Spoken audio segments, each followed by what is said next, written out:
ജീവിതത്തിൽ നിന്ന് നാം പകർത്തുന്ന ഈ സ്നേഹം, നമുക്ക് സ്നേഹമുണ്ട് എന്നതിൽ യാതൊരു സംശയമില്ല. ആ സ്നേഹത്തിന് ചില അടയാളങ്ങൾ നമ്മിൽ ഉണ്ടാവണം. അതിൽ വളരെ പ്രധാനമാണ് സമർപ്പണ ബോധമുണ്ടാകുക എന്ന്.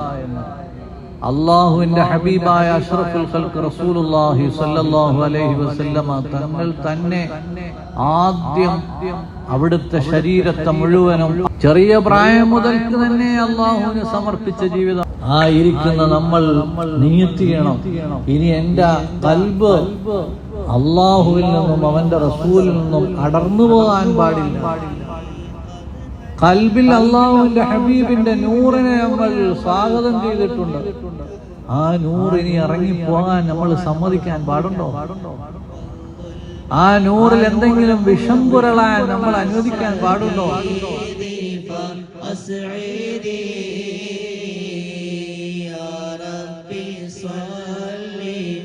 لنا